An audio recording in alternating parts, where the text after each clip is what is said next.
بسم اللہ الرحمن الرحیم، السلام علیکم۔ میں ہوں سیبی کاظمی، آپ دیکھ رہے ہیں فیس بک اور یوٹیوب۔ آپ کے سامنے اہم خبریں رکھ دوں، آپ کو جمعہ مبارک، اللہ پاکستان پہ رحم کرے۔ مذاکرات کے معاملات پر عمران خان کی طرف سے تحریری بات چیت کی جو تفصیلات ہیں وہ میں آپ کے سامنے رکھتا ہوں۔ مری میں مسلسل اجلاس جو جاری ہیں، 4 بڑے اس وقت، 2 رہنما اور 2 طاقتور لوگ 72 گھنٹوں میں اب یہ فیصلہ کرنا ہے، ایمرجنسی لگانی ہے، مارشل لا لگانا ہے یا مذاکرات کرنے ہیں۔ اسلام آباد کے بعد خان نے لاہور ہائی کورٹ میں بھی بازی پلٹ دی، وہاں بھی اب ججز کھل کر سامنے آنے والے ہیں، اور ایک بڑا اہم ترین اجلاس جس میں اونٹ کس کروٹ بیٹھے گا فیصلہ ہوگا۔ مریم نواز کی عدلیہ کو دھمکیاں، اور پھر جسٹس منصور علی شاہ آنے والے چیف جسٹس نے جواب بھی دے دیا۔ بنوں میں لاکھوں لوگوں کا امن مارچ، سفید جھنڈے، لیکن فائرنگ کا سلسلہ، یہ واردات کیا ہو رہی ہے؟ غداری کے بل بورڈ جو پاکستان میں 2 لگوائے، اب برطانیہ، امریکہ، یورپ میں 2000 بل بورڈز لگنے جا رہے ہیں، اور ان کی تصاویر ہوں گی سفارتخانوں کے باہر، اس کا جواب آئے گا۔ قاضی صاحب کی بے چینی بڑھ گئی، 2 ججز کا قاضی صاحب پر کھل کر وار، تحریک انصاف پر پابندی میں امریکی کانگریس بھی جواب دے رہی ہے، اور عدت کیس کو دوبارہ شروع کرنے کی کوشش بھی ہائی کورٹ میں چیلنج، اور خیبر پختونخوا کی ساری بیوروکریسی اچانک کیوں تبدیل کی جا رہی ہے؟ فیصل واڈا خود کہہ رہا ہے کہ حکومت کلین بولڈ ہونے جا رہی ہے۔ وجہ کیا ہے؟ مریم نواز کا صنم جاوید کی رہائی پر رد عمل اور خوف کا اظہار بھی سامنے آیا۔ یہ ساری خبریں میں آپ کے سامنے تفصیل سے رکھتا ہوں، اور یہ شروع کرتا ہوں سب سے پہلے سپریم کورٹ سے، قاضی فائز صاحب کی ریٹائرمنٹ کے بارے میں کہ وہ مدت ملازمت توسیع نہیں لینا چاہتے، لیکن ساتھ ساتھ واردات یہ چل رہی ہے۔ اب کل جسٹس منصور علی شاہ نے جو کھل کر خفیہ اداروں کی مداخلت انصاف کے معاملات پر تقریر کی، قاضی صاحب پر ایک پوری چارج شیٹ بھی ہے۔ قاضی صاحب ایک طرف اپنے ساتھی ججز کے پاس جا رہے ہیں، ان سے ملاقاتیں کر رہے ہیں کہ جی مجھے پیغامات مل رہے ہیں کہ اگر مجھے مدت ملازمت توسیع نہ ہو تو پھر ٹینک آئیں گے، ملک میں مارشل لا لگے گا، جس طرح انتخابات میں کرتے رہے۔ حکومتی عہدیداران سے جب ملتے ہیں، اعظم نظیم تارڑ سے ملتے ہیں، اسے کہتے ہیں میں تو ریٹائرمنٹ لیے تیار ہوں، لیکن منصور علی شاہ آئے گا تو پھر 8 فروری کا الیکشن کھلے گا، اسے کالعدم کریں گے، فیصلہ آپ خود کریں۔ حکومت کے سہولت کار سخت پریشان ہیں کہ ان کی اقدامات جو 2 سال میں انہوں نے کیے، ہاتھوں کی لگائی انہیں دانتوں سے کھولنی پڑ رہی ہیں، وہ اب یا تو حکومت بچائیں یا ملک بچائیں، حالات یہاں تک آ چکے ہیں۔ مخصوص نشستیں اگر واپس کریں، تحریک انصاف کا مینڈیٹ واپس کریں تو 2 سال کی تباہی بربادی مچی ہے، اس سے پیچھے ہٹنا پڑے گا، اور اگر نہ واپس کریں تو بحران اتنا شدید و سنگین ہو جائے ان کے قابو میں نہیں رہے گا۔ اسی لیے چاروں بڑے بیٹھ کر یہ فیصلہ کرنے جا رہے ہیں کہ کرنا اب کیا ہے۔ مخصوص نشستوں کے معاملے پر الیکشن کمیشن کا بھی مشاورتی اجلاس جو آج ہو رہا ہے، کل بغیر کسی نتیجے ختم ہوا تھا۔ سپریم کورٹ نے اس میں پی ٹی آئی کی نشستیں دینے کا حکم جاری کیا، یاد رکھیں، لیکن chief election commissioner, secretary election commissioner کی لیگل ٹیم یہ عدالت کے فیصلے پر بیٹھ کر تمام پہلوؤں پر غور کریں گے، کس طرح ہم انکار کریں گے تو کیا ہوگا، تسلیم کریں گے تو کیا ہوگا۔ میرا ذاتی خیال ہے کہ یہ عدالتی بحران پیدا کریں گے، اور یہ لوگ وہی کریں گے جو انہوں نے عمر بندیال کے پنجاب اور کے پی کے الیکشن کے فیصلے پر کیا، کیونکہ الیکشن کمیشن اور ان کے جو مالکان ہیں وہ فیصلہ کر چکے ہیں کہ اس فیصلے کو ہم تسلیم نہیں کریں گے، بلکہ اس کا کاؤنٹر ہم تحریک انصاف کو کالعدم قرار دینے کا معاملہ شروع کر دیں گے، اور اس میں پھر آپ کو کچھ ہفتوں میں ہی ہو سکتا ہے نظام لپیٹنے کا معاملہ بھی شروع ہو جائے، کیونکہ ایکسٹینشن کا معاملہ سب سے اہم معاملہ بن چکا ہے۔ اور ان کے جو پیغام رسان ہیں، چاہے وہ سینیٹر فیصل واڈا ہو یا منیب فاروق ہو، سہیل وڑائچ ہو، ان کے ذریعے کمپنی یہی پیغامات بار بار دے رہی ہے کہ ہم نظام کو لپیٹ دیں گے۔ اب فیصل واڈا کے آپ 5 نکات سنیں جو وہ بار بار بتا رہا ہے کہ اسٹیبلشمنٹ کی سوچ کیا ہے، کہ خان کے کیسے سے پیچھے نہیں ہٹیں گے، مخصوص نشستیں نہیں دیں گے، مارشل لا بھی نہیں لگائیں گے، حکومت کو مدت ملازمت بھی پوری نہیں ہونے دیں گے۔ ذرا یہ بھی ذرا غور سے سنیں، تو کریں گے پھر کیا؟ حکومت کو اگر چلائیں گے تو کس طرح چلائیں گے؟ حکومت اگر مدت نہیں پوری کرے گی، ٹیکنوکریٹ سیٹ اپ بھی نہیں لگائیں گے، نیا الیکشن بھی نہیں کرائیں گے، اور مارشل لا تو خیر دنیا نہیں لگانے دے گی، مخصوص نشستوں پر اگر یہ عمل نہیں کریں گے تو عدالتی بحران بڑا ہوگا۔ خان کو جیل میں رکھے یا باہر رکھے، اسے تو آپ کو فرق نہیں پڑتا، کیونکہ نظریہ خان کا اس وقت عوام میں رچ بس گیا ہے، اور عدالتی محاذ پر جتنی مرضی کوشش کرے، جو آنے والے چیف جسٹس منصور کی کل کی تقریر سننے کے بعد اب معاملات ان کے اختیارات میں نہیں ہیں۔ تو یہ تو طے شدہ ہے کہ قاضی صاحب، جس کا میں نے آپ کو پہلے بھی بتایا کہ بظاہر بیانات ایسے ہیں کہ میں چھوڑ جاؤں گا، لیکن چھوڑیں گے نہیں، قاضی کی مدت ملازمت توسیع اگلی مدت ملازمت توسیع سے بھی جڑی ہوئی ہے۔ ایسی صورتحال میں فیصل واڈا کے ان 5 نکات کی تک نہیں بنتی۔ ایڈ ہاک ججز کی جو تعیناتی کے لیے جوڈیشل کمیشن کا اجلاس ہے، یہ بڑا اہم معاملہ ہوگا، کیونکہ سپریم کورٹ میں اکثریت قاضی صاحب کے خلاف ہے، یہ سب جانتے ہیں۔ مخصوص نشستوں کے معاملے پہ آپ نے دیکھ لیا، تحریک انصاف کو پھر کالعدم کرنا، پابندی لگانا، آرٹیکل 6 کے جو عمران خان اور باقی رہنماؤں پر، یہ معاملات اب جانے ہیں سپریم کورٹ میں۔ اب ججز کی اکثریت جو فیصلہ کرے گی، 8 جج تو واضح طور پر مخصوص نشستوں کے حق میں فیصلہ دے چکے ہیں۔ اب جو اطلاعات آ رہی ہیں کہ ریویو پٹیشن میں یہ 11 ہو جائیں گے، قاضی صاحب کے ساتھ صرف ایک ہی جج کھڑا ہوگا، اور وہ اسی لیے چاہتے ہیں کہ ایڈ ہاک ججز کی جلد از جلد تعیناتی کی جائے، لیکن اس میں انہیں بری طرح ناکامی ہوئی۔ 4 نام دیے، 2 پہلے انکار کر گئے، پھر قاضی صاحب نے 6 دے دیے۔ اب اس میں سے بھی سردار طارق مسعود کی صحت کے بارے میں بڑی تشویشناک خبریں، شاید وہ ذہنی جسمانی طور پر اس عہدے کے لیے فٹ نہیں ہے۔ قاضی صاحب کو اکثریت نہیں ملتی تو پھر ان کے پاس حل ایمرجنسی اور مارشل لا کی طرف ہے. اس کے لیے حالات باقاعدہ طور پر تیار کیے جا رہے ہیں. دیکھیں ایک طرف تو وکلا تنظیمیں قاضی فائز کے استعفے کا مطالبہ کر رہی ہیں, کہہ رہی ہیں 100 دن سے پہلے چھوڑو تاکہ ایڈہاک کی تعیناتیاں, اس پہ بھی پورے ملک میں احتجاج ہے. اس وقت جھنڈے اٹھائے وکلا سپریم کورٹ کی طرف احتجاج بھی کر رہے ہیں, اور قاضی صاحب تک یہ بتایا جائے کہ عوام ان کے ساتھ نہیں ہے, نہ جوڈیشری ان کے ساتھ کھڑی ہے. تو یہ ایڈہاک ججز کا معاملہ جو ہے وہ بڑا معاملہ خطرناک ہوگا. لیکن جب تک کمپنی بہادر کے ملازمین ججز یا ڈمی حکومتیں قائم رہیں گی, یہ ہائبرڈ سسٹم چلتا رہے گا. یہ جانتے ہیں کہ یہ حکومتیں اب ان کے کنٹرول سے نہ صرف اب نکلنے جا رہی ہے بلکہ آرٹیکل 6 کا بھی خطرہ ہے. آپ کو یاد ہوگا پرویز مشرف نے جب ایمرجنسی لگائی تھی, ملک پہ قبضہ کیا تھا, تو اس کو پتہ تھا کہ ایک ٹائم پہ اقتدار اس کے ہاتھ سے نکلنے والا ہے 8 سال بعد. اے اس نے بنائی, فیصلے اپنے حق میں کروائے, لیکن جو ہی اسے نظر آیا کہ معاملہ خطرناک ہو رہا ہے, انٹرنیشنل دباؤ شروع ہو گیا تھا, اس نے فل فول بے نظیر بھٹو کو NRO دیا, نواز شریف کے ساتھ معاملات کی, مساق جمہوریت بنائی, کیونکہ امریکہ نے صاف کہہ دیا تھا کہ بے نظیر بھٹو اقتدار میں آ رہی ہے, اور اس نے عقل مندی کی, پہلے ہی معاملہ سارا ٹھیک کروا لیا. NRO کے ذریعے خود کو بھی معاف کروا لیا اور ان کو بھی معاف کر دیا, اور پھر زرداری نے اسے پوری تحفظ دیا. بے نظیر کو راستے سے ہٹانے کے لیے انہیں کوئی خطرہ نہیں تھا, لیکن مشرف کو اقتدار چھوڑنا پڑا. اس لیے جو مرضی کر لیں اقتدار تو انہیں چھوڑنا پڑے گا. ابھی تو دیکھیں نجم سیٹھی کا اپنا بندہ کہہ رہا ہے کہ یہ مخصوص نشستوں کے معاملے میں نواز شریف بھی شامل نہیں. شہباز شریف نے جو تحریک انصاف کو بین کرنے کا جو ہی مخصوص نشستوں کا فیصلہ آیا, نواز شریف کو بھی اعتماد میں نہیں لیا, اور خود اسی لیے نواز شریف کو اب سمجھ نہیں آ رہی کہ اب کریں تو کرے کہ ایک طرف بیٹی اور بھائی کہتے ہیں تحریک انصاف پر پابندی لگاؤ, دوسری طرف سے وہ جانتا ہے کہ جو تھوڑی بہت حمایت انٹرنیشنل دنیا سے حاصل ہوئی اور معاملہ وہ ختم ہو جائے گا یہیں پہ, اور نوکریاں تو ختم ہو جائیں گی. اس کے بعد نواز شریف اور اس کی ساری سیاست, اس کی بقا, وہ سارا معاملہ, اس کی بیٹی کی سیاست, آگے سب کچھ ختم ہونے والا, زیرو ہونے والا ہے. اسی لیے حالات خراب کرے جا رہے. بنو میں دیکھیں سفید جھنڈے لے کر, جو جنگ میں امن کی علامت ہے, سفید جھنڈا جنگ میں بھی آ جائے تو مخالف وار نہیں کرتا. یہ جنگ کا اصول ہے پوری دنیا میں. یہاں لاکھوں کا لجمہ بنو میں, اتنا بڑی تعداد میں لوگ, اور وہ کہہ رہے ہیں دہشت گردی سے بچنا ہے, امن چاہتے ہیں.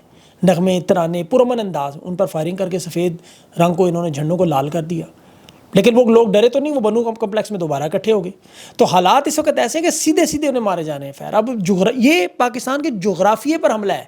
دیکھیں خدا نخواستہ کی پوری کوشش ہے خیبر پختونخوا کو الگ کر دیں. اب وہاں اتنے لوگ زخمی ہوئے کہ ایمبولینس سے پوری نہیں ہو رہی.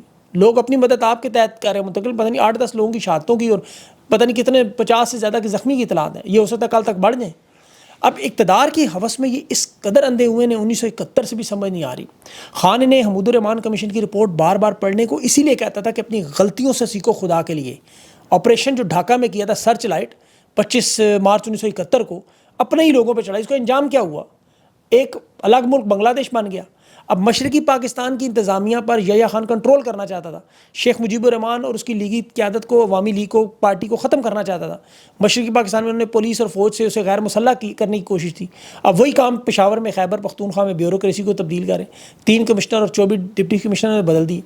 لیکن ان تمام معاملات کا نتیجہ کیا نکلا؟ ملک تو لخت ہو گیا, ایک بازو ہم سے کٹ گیا. اور ہم لوگ چیختے رہے بار بار, خدا کی قسم آج بھی یہی کہہ رہے ہیں کہ خان کو وزیر اعظم بننے کے لیے نہیں, یہ عوام کے مینڈیٹ کے احترام کے لیے, عوام کی اکثریت کو تسلیم کرنے, آئین اور قانون پر عمل درآمد. یہ مریم نواز, نواز شریف, یہ سارے لوگ تو اقتدار کی خاطر واردات کے یہ بھاگ جائیں گے, سارے حقیقت میں بھاگ جائیں گے.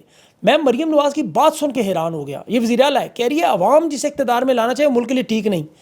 میری بات عوام مانے اور کہ جی دوست دشمن کی پہچان, مطلب میں سمجھ نہیں آ رہی. نہیں 80% عوام کو کہہ رہے ہو, جس طرح ذوالفقار علی بھٹو کہتا رہا ادھر تم ادھر ہم بنگالی لوگوں کو, اور خدا نخواستہ جانوروں کے بچے تک کہتا رہا. اس کا نتیجہ کیا نکلا؟ آج ان مانگنے والوں پہ آپ فائرنگ کریں گے جو اپنا امن مانگ رہے ہیں, تو پھر اس کا نتیجہ, یا وہ تحریک انصاف کا ورکر مدثر انہوں نے اٹھا لیا, اس کی والدہ کو مارا بغیر بلا وجہ. صحافت کرنے والوں پر جرم اور غدار, یہ 200 کیسز خان پہ بنا دینے. اور ایسے میں کوشش کیا جی حکومت 5 سال پورے. خدا کی قسم دنیا ادھر کی ادھر, یہ نہیں ہو سکتا جب عوام اس قدر آپ کے مخالف ہو. ملک کسی صورت میں نہیں چل سکتا. یہ دیوار پہ لکھا ہوا ہے. یہ حالات دیکھیں آپ, پیٹرولیم مصنوعات کی قیمتیں, مہنگائی میں اضافہ, معیشت کی بدحالی, تباہی, بربادی, قرض کے نام پر بھیک امداد نہیں مل رہی, دنیا کا کوئی ملک کھڑا نہیں ہو رہا. پوری لسٹ میں بتا سکتا ہوں. اور تو اور ان کے امریکی کانگریس کے بیان دیکھیں, وہ جو بریٹ شرمن نے کہا تحریک انصاف پہ کالعدم پابندی لگاؤ تو صحیح, پھر دیکھیں دنیا کے ساتھ کرتی کیا ہے. یہ انہیں بار بار ماضی میں سمجھایا جائے, اور بار بار دیکھیں 1971 میں انہوں نے پابندی لگائی, 1975 میں عوامی پارٹی پر لگائی, وہ نیشنل عوامی پارٹی بن کے آگے کہتے تھے وہ ریاست مخالف ہے. وہ آج بھی جماعت موجود ہے, ختم تو نہیں ہوئی. جماعتیں جب تک عوام نہ چھوڑیں ختم نہیں ہوتی. 2008 میں مشرف نے پیپلز پارٹی پر بھی پابندی لگائی تھی, بے نظیر پر. آج زرداری کمانڈر ان چیف ان کا بنا ہوا ہے, وہ صدر مشرف کی قبر کا منہ چڑھاتا ہے. پیپلز پارٹی ختم ہوئی کوئی؟ سیاسی جماعتیں کبھی پابندیوں سے ختم نہیں ہوئی، یہ تاریخ ہے، تو یہ کیسے ختم ہو سکتے ہیں؟ ختم تب ہوتے ہیں جب عوام چھوڑ جائے. ان سب کو عوام نے چھوڑا ہے. اب اسے تسلیم کریں. بیوروکریسی کو تبدیل کرنا، عدالتی معاملات کو تبدیل کرنا، عوام کو دھمکیاں دینا، عدالت میں بیٹھے ججز کو دھمکیاں دینا، یہ نون لیگ تو دیکھیں کھل کر سامنے آ گئی. یہ خواجہ آصف، رانا ثناء اللہ اور مریم نواز کے بیانات دیکھ کے خوف آتا ہے کہ کس حد تک یہ جانے کو تیار ہے. یہ جو اعلیٰ عدلیہ کو مریم نواز کا بیان ہے، یہ سہولت کاروں کا لاؤڈ سپیکر ہے. یہ مریم نواز، اس نے کہا تھا نا مجھے وہ راستہ آتا ہے، یہ اس راستے پر چل رہی ہیں چاروں ہاتھوں، بلکہ ان کے دونوں ہاتھ، دونوں ہاتھوں، دونوں پاؤں کی مدد سے. بہرحال ان کی تقاریر تب ہوتی ہیں جب ججز کو ہٹانا پڑے. ماضی میں ان کی تقاریر تھی تو مظاہر نقوی اور اعجاز الحسن کو انہوں نے نکال دیا. اب ایک دفعہ پھر براہ راست دھمکیاں دے رہی ہیں، اور یہ ان کی دھمکیاں آپ اسٹیبلشمنٹ کی دھمکی سمجھے، سیدھی سی بات ہے. کیونکہ ججز وہ کہہ رہی ہیں ہم آپ کو بتا دیں گے کہ نون لیگ کی قیادت اس وقت جو گندا کھیل کھیل رہی ہے 1971 والا جو ذوالفقار علی بھٹو نے کھیلا.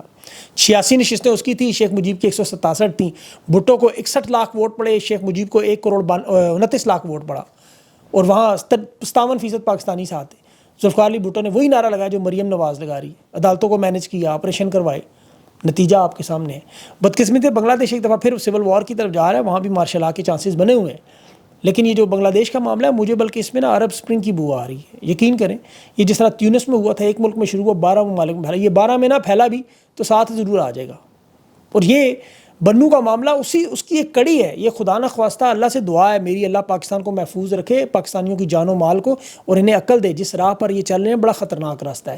یہ تارڑ کی جو پریس کانفرنس دیکھی، اس کی بات سنیں. یہ جو چند الفاظ ہیں یہ آنے والی نسلوں پر بھاری پڑیں گے. یہ کیا کہہ رہا تھا اس نے؟ یہی باتیں انہوں نے شیخ مجیب سے کی تھیں کہ پاکستان کی جو سیاسی جماعت جو عروج پر ہے، اسے یہ کہہ رہا ہے بڑی آسانی سے غدار ڈکلیئر کر کے ہم آپ کے ساتھ نہیں چل سکتے.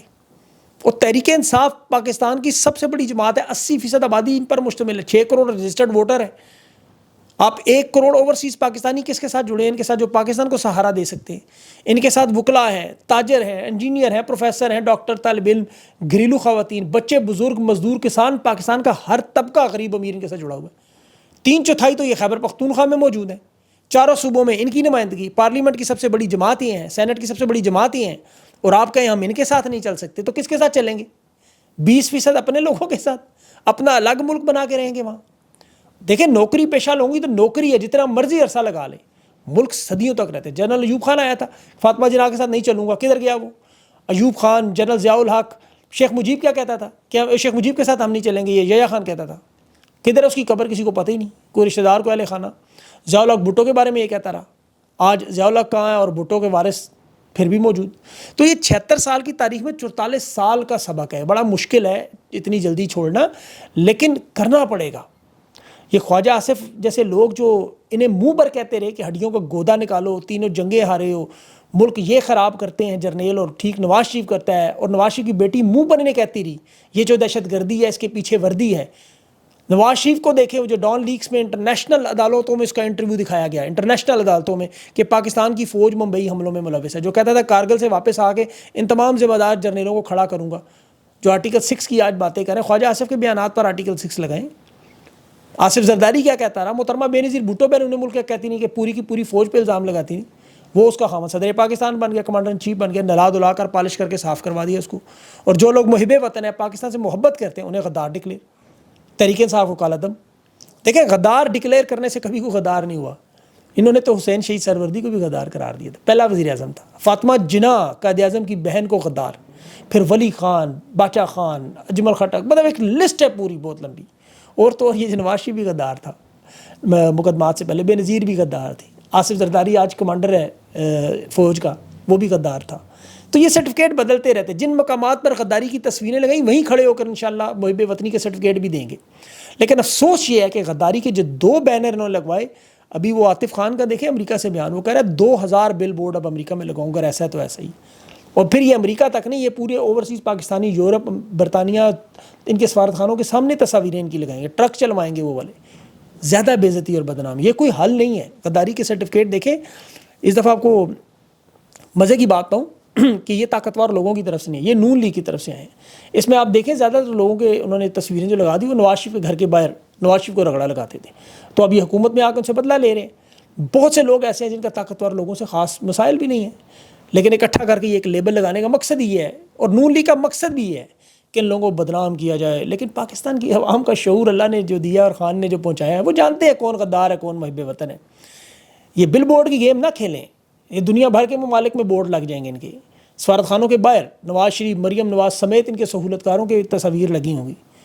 تو پھر وہ تصویریں جب دیکھیں گے، یہ تو ایک پاکستان میں لگائیں گے، یہ پوری دنیا میں لگی ہوں گی. تو اس لیے یہ اس طرف میرے خیال میں نہ جائیں تو انہیں سمجھ آ جائے، اور اوورسیز پاکستانی بہت کچھ کر سکتے ہیں. تو یہ معاملہ بہرحال اس کو یہیں چھوڑ دیں، غداری کے سرٹیفکیٹ بانٹنے بند کریں اور پاکستان کے حال پر رحم کریں. خدا کا واسطہ جمعے کے دن کوئی نماز پڑھنے والے، قرآن پڑھنے والے ہیں تو اس پہ تھوڑا سا غور و فکر کریں. یہ عوام بھی آپ کی اپنی ہے.